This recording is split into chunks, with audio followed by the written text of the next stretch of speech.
Olá, amigos e amigas de toda a Paraíba, muito boa tarde. Primeiro Plano começa agora, trazendo para você o seu cardápio político de todas as tardes. Vamos conferir juntos os destaques de hoje. Paraíba deve receber ainda esta semana mais 60 mil doses da vacina contra a Covid-19. Boa notícia. O governador da Paraíba participa da abertura dos trabalhos da Assembleia Legislativa e anuncia investimentos de quase 6 bilhões de reais. Na Câmara da Capital, os vereadores voltaram aos trabalhos, realizando uma sessão itinerante e ouvindo a população sobre os problemas do transporte público. Mais de 70% das pessoas que tiveram Covid-19 apresentam sintomas mesmo depois do tratamento. É a síndrome pós-Covid. Terça-feira, 2 de fevereiro de 2021. Primeiro Plano no ar.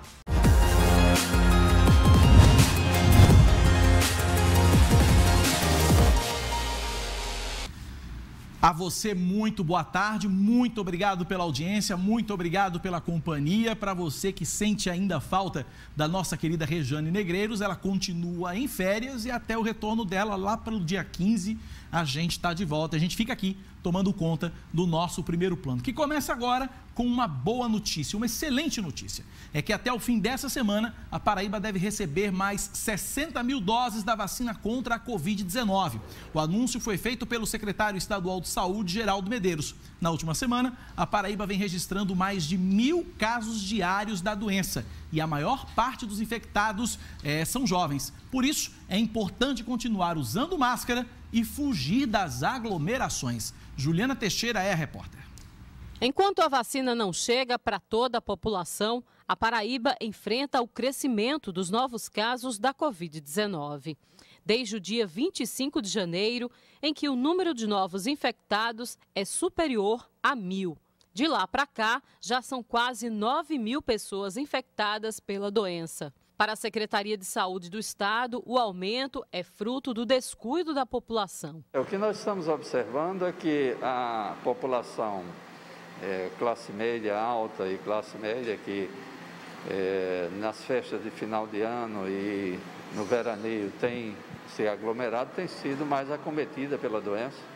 Além de que a população jovem, que é justamente essa população que nos finais de semana vai dos bares, restaurantes, festinhas, e com isso eles promovem a propagação da doença. É tanto que nós observamos um aumento, principalmente de pessoas abaixo de 50 anos de idade, do internamento dessas pessoas que na fase inicial da pandemia eram mais idosos acima de 60 anos. O último boletim epidemiológico apontou mais de 12 mortes, sendo 8 nas últimas 24 horas. Mesmo com os números altos para a doença, a Paraíba tem conseguido manter a ocupação dos leitos de enfermaria e UTI sob controle. O estado tem hoje 56% dos leitos de UTI ocupados. A situação é mais acentuada em Campina Grande, onde a média de ocupação é de 61%. Esta semana, o governo do estado anunciou o retorno das aulas presenciais nas escolas, com a capacidade de 30%, o que ainda traz medo à população. A Secretaria Estadual de Saúde estará analisando se é permissível continuar com a abertura das aulas presenciais, dependendo do inquérito que será realizado de 15 em 15 dias, testando uma parcela dessa população que retornou às aulas. Ainda esta semana, a Paraíba deve receber cerca de 60 mil novas doses da Coronavac para continuar o plano de vacinação do grupo prioritário, que inclui profissionais de saúde e idosos. O Ministério da Saúde estará distribuindo, quinta-feira, 3.200.000 doses no Ministério da Saúde. E, consequentemente, sexta ou sábado nós estaremos recebendo aqui, provavelmente, 55 a 60 mil doses por estado da Paraíba. Imediatamente nós, como é habitual, distribuiremos com todos os 223 municípios e, a seguir, será iniciada a vacinação do restante dos profissionais de saúde, que representam 39%, e dos idosos acima de 80 anos. Na próxima semana já. Na próxima semana, provavelmente, nós teremos o início desse grupo prioritário. Você viu, né? O principal foco do vírus neste momento é a população jovem. É a turma que sai para balada, é a turma que sai para o barzinho. E a gente vê aí, por exemplo, na orla, muita gente aglomerada, muitos jovens aglomerados e sem máscara, sem respeitar o distanciamento social. Se divertir é legal? É o momento de se divertir? Talvez não, mas se você for se divertir, se você for sair de casa, evite aglomerações, junte um grupo pequeno, mantenha aquele distanciamento social, né? Aquela distância, use máscaras. Tem muita gente que está negligenciando e achando que a pandemia acabou e não está mais usando máscara. É importante o uso da máscara, é importante o distanciamento social, né? É importante quando você chegar num estabelecimento, num bar, num restaurante, ver se as mesas estão devidamente distanciadas, né? Você ir com o seu grupo, se distanciar, enfim, dá para ter cuidado, para se divertir, mantendo os cuidados. O que não dá é continuar se expondo ao vírus, porque o jovem, às vezes, ele é infectado e às vezes é um caso mais leve, mas ele leva o vírus para casa, infecta pai, infecta mãe, infecta alguém mais idoso e aí a coisa fica mais complicada. Quantos e quantos relatos nós não já ouvimos e vimos de pessoas dizendo que um pai, uma mãe, um avô, uma avó morreram porque foi infectado por um jovem dentro de casa. Então é o momento da gente se cuidar e continuar se protegendo. A pandemia não acabou e o vírus não flexibilizou para ninguém. Você já ouviu falar em síndrome pós-Covid? Ela afeta pessoas que tiveram a doença e mesmo depois de curadas continuaram apresentando sintomas como fadiga, fraqueza, dores e em alguns casos até problemas neurológicos e cardíacos. A repórter Michele Souza conversou com o cardiologista João Vanderlei sobre isso. Acompanhe. Essa doença Covid-19, ela é muito polimorfa, ela é muito... diversifica muito seus sintomas, sua apresentação. Às vezes você tem um quadro simples, mas continua com sintomas permanentemente. E hoje estamos vendo que o Covid deixa muita sintomatologia. Mais de 70% quem teve Covid apresentam alguns sintomas. Quais são os principais órgãos que são afetados com esses problemas das complicações pós-Covid? O pulmão é o primeiro órgão a ser atingido. A ser atingido na maioria das vezes, né? Então, do pulmão, ela como é muito sistêmica, então quando passa do pulmão, ela atinge, ela pega a circulação. Da circulação, ela atinge primeiramente o coração, que é mais perto, então vai para o cérebro, rim, fígado. Todos esses órgãos apresentam complicações pós-liberação, né? Não é ato, é quando você está livre de todas as complicações. Ou seja, quando a parte viral já terminou, mas a pessoa ainda tem esses órgãos afetados. Por quanto tempo ainda? Hoje ninguém tem certeza quando é que termina. O que temos certeza hoje é que até 6 meses já se comprovou vários sintomas. E desses sintomas, o mais acentuado, a maior frequência, mais de 70%, são as fadigas. As fadigas, aquela indisposição. Depois vem aquela dispneia, cansaço. Existe trabalho na Universidade de Campinas, um neurologista lá está analisando uns 300 pessoas com sintomatologia cerebral. Essa parte que você também apresenta sintomas cerebrais, como memória, falta de memória, às vezes demência, podendo ser até levar mesmo até mal de Alzheimer, tontura, cefaleia e alterações cognitivas sérias, apresentam muito. Então ele está analisando, tem delas que chega essas mialgias, essas dores musculares, essa fadiga, já chamaram até de uma encefalomielite miálgica, que pode levar até uma incapacidade até para o trabalho. Tem pessoas até que deixou até de trabalhar, pessoas que não aguentavam nem pegar um filho no braço, que sentiam aquela fraqueza, aquela debilidade. Tudo isso pós-Covid. E pessoas jovens. Há estudo aí na Inglaterra que estudaram 100 pessoas que tiveram Covid internadas em UTI, uma faixa etária boa, nova, de 40 a 45 anos, assintomados, depois de 2 meses, fizeram um estudo de imagem por ressonância magnética, 80% deles apresentaram alterações cardíacas. E dessas, 60% tinham miocardite. Veja aí como é. Então, você que teve Covid, não deixe de procurar o seu clínico, o seu médico de confiança para fazer um estudo mais profundo. Não custava nada, uma ressonância magnética, se aprofundar mais do coração, do pulmão, até mesmo cerebral. Você pode continuar sentindo muitos sintomas que levam a uma qualidade de vida deficitária. Caramba, é muita coisa que ainda não se sabe dessa doença, muita coisa que vem sendo descoberta, né? Esse monte de sintomas aí, todos pós-Covid, depois da recuperação. E aqui na Paraíba já existe um ambulatório para tratar pacientes pós-Covid. E agora a Secretaria Estadual de Saúde está preparando o ambiente também no Hospital Metropolitano de Santa Rita. Vamos ver. Foi quem adotou primeiro o ambulatório pós-Covid no Hospital Clementino Fraga. Além disso, existe um trabalho que será iniciado no Hospital Metropolitano, estimulando os pacientes portadores de Covid em UTI, que são os pacientes mais graves, no sentido de diminuir as sequelas neurológicas, motoras, que alguns pacientes permanecem com uma série de sequelas que podem ocorrer no paciente que adquire a Covid. Por isso, mais uma recomendação à população de que a melhor maneira é não ter a doença. E só não tem a doença se você usar máscara, lavar as mãos, usar o álcool em gel e não sair nesse fim de semana para aglomerar. Bom, 1h22. Vamos falar de política agora? Na manhã de hoje, o governador João Azevedo fez um balanço dos 2 primeiros anos de gestão e anunciou investimentos no valor de quase 6 bilhões de reais em diversas áreas. Foi durante a abertura dos trabalhos na Assembleia Legislativa da Paraíba. Acompanhe.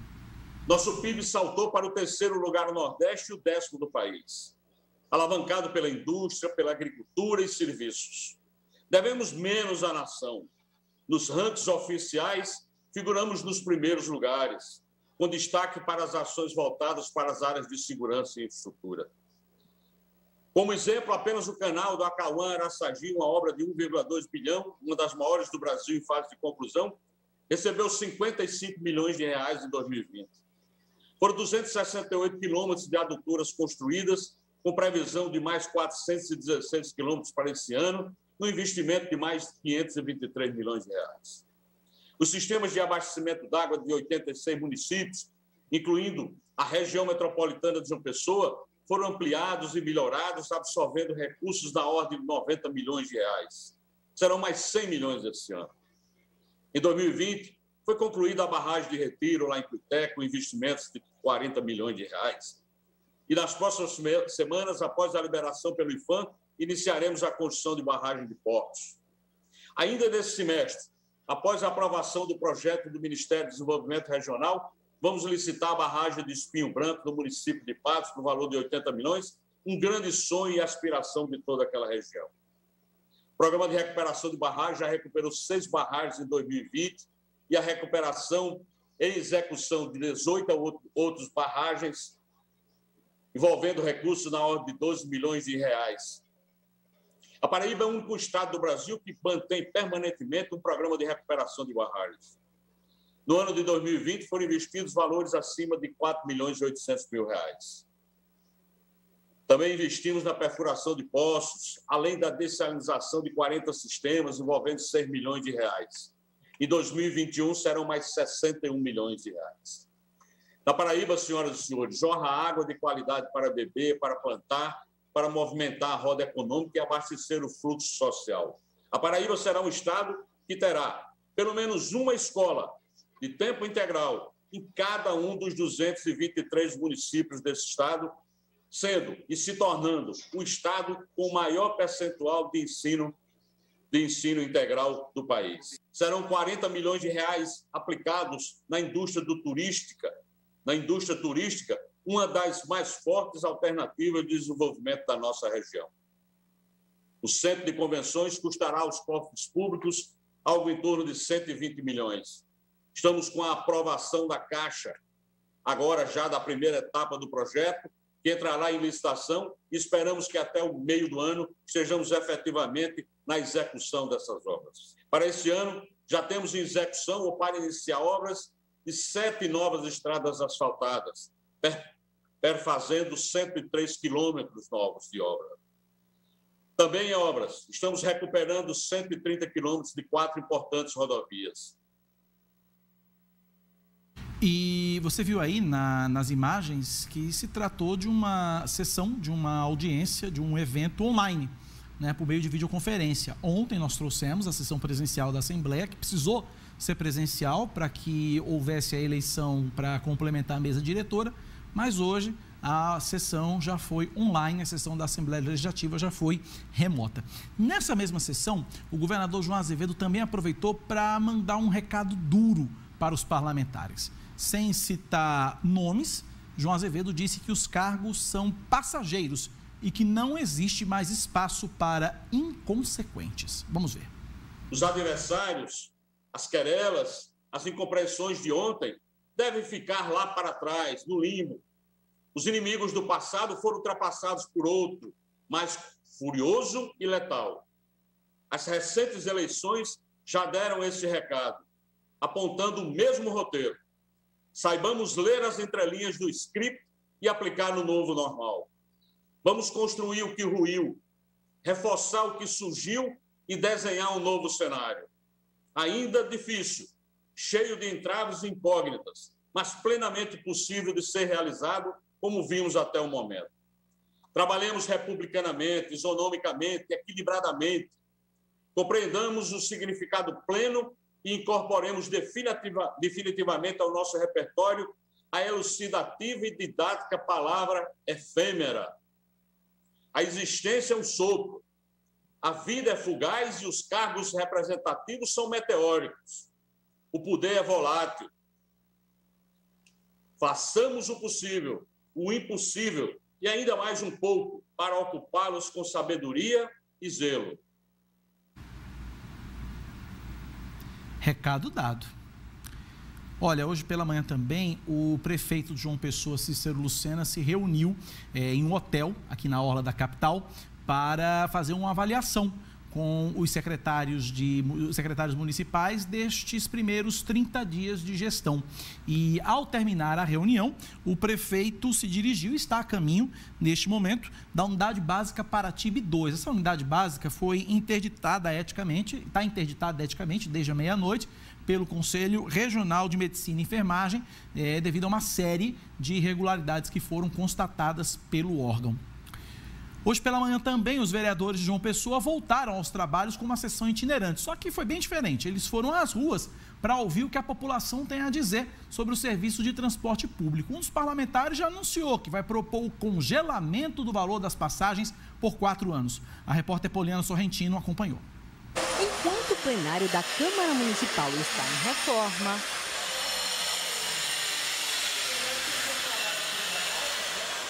os vereadores abriram os trabalhos deste ano no Parque da Lagoa, dando início a um projeto itinerante para se aproximar da população. Hoje o tema foi mobilidade urbana, nós fomos para o Parque Solon de Lucena, ver a questão da mobilidade urbana, fazer uns questionários junto com a população para a gente ver as demandas necessárias e a gente discutir e, se for o caso, fazer através de requerimento ou os órgãos fiscalizadores. Eu acho que é importante essa interação com a população. Tarcísio Martins está no primeiro mandato e é o segundo secretário da mesa diretora. Ele explica que a ação pretende buscar solução para as demandas mais urgentes.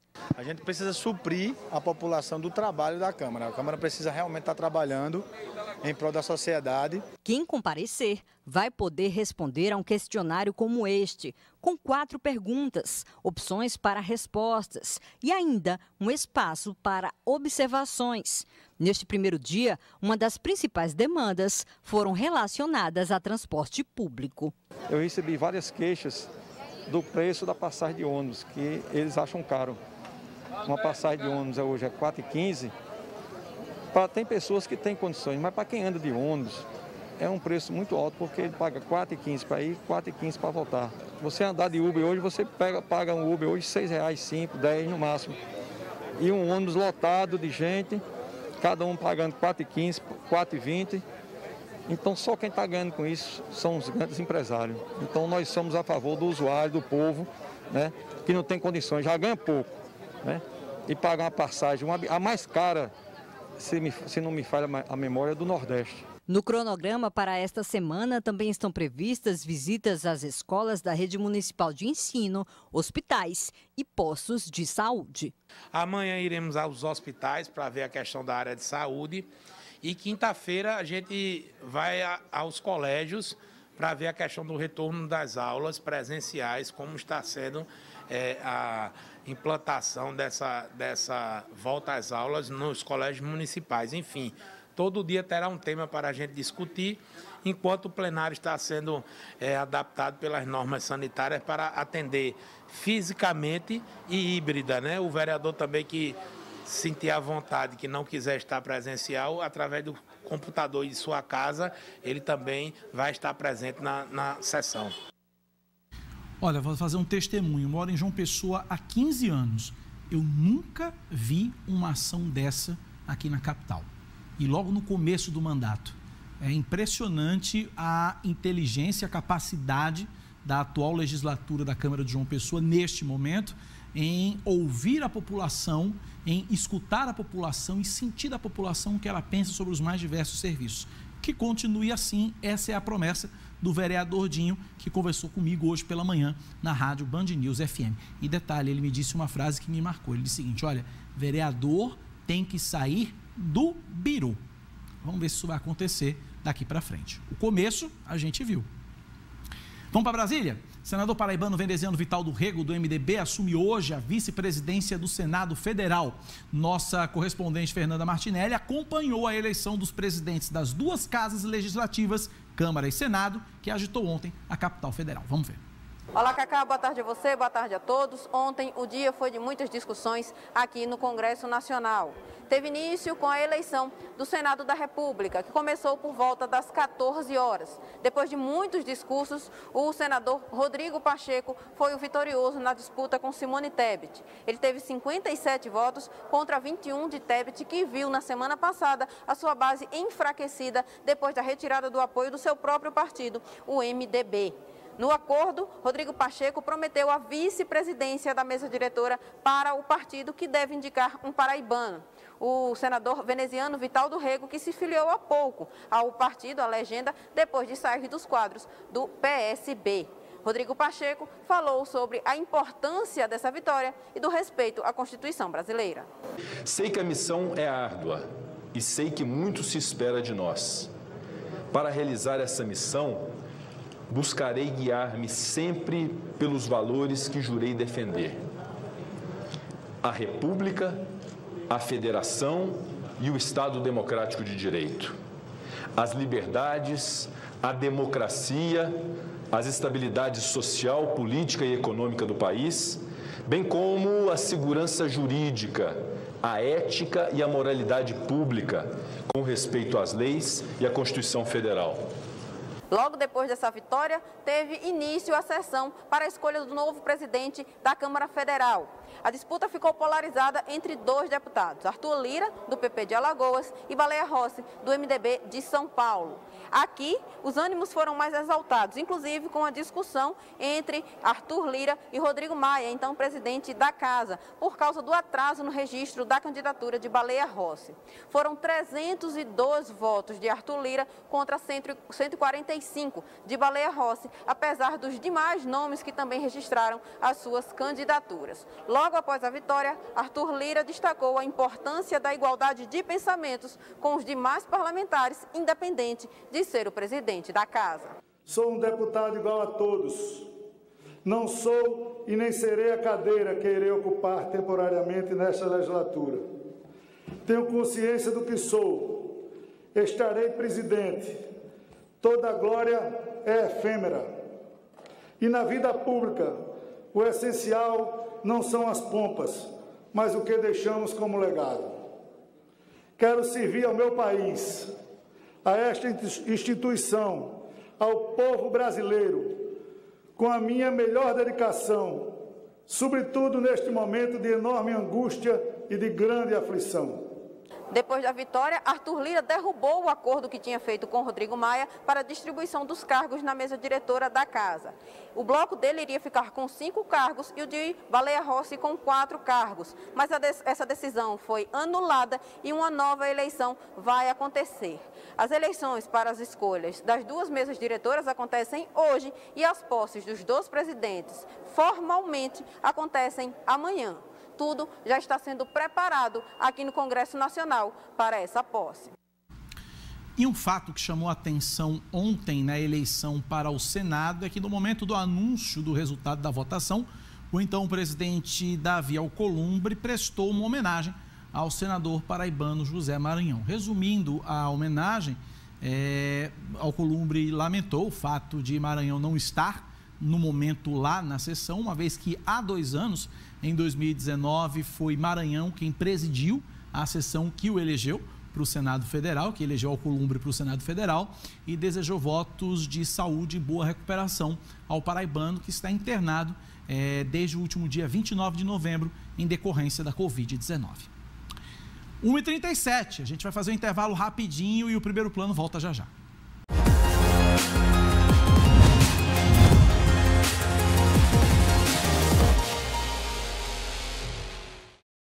1h39, estamos de volta com o primeiro plano. O Tribunal de Justiça da Paraíba empossou ontem o desembargador Saulo Henriques de Sá e Benevides como presidente da Corte no biênio 2021-2022. Ele vai ter como vice-presidente a desembargadora Maria das Graças Moraes Guedes e o desembargador Fred Coutinho vai atuar como corregedor-geral de justiça. A cerimônia de posse foi transmitida pela internet e realizada de forma híbrida, com alguns participantes, com alguns desembargadores, aliás, participando na sede do tribunal e outros de forma remota. Saulo Benevides substitui o desembargador Márcio Murilo da Cunha Ramos, que presidiu o Tribunal de Justiça no biênio 2019-2020. E o primeiro plano de hoje fica por aqui. Quem está chegando agora é Gerardo Rabelo com muito mais. Um forte abraço para você e até amanhã.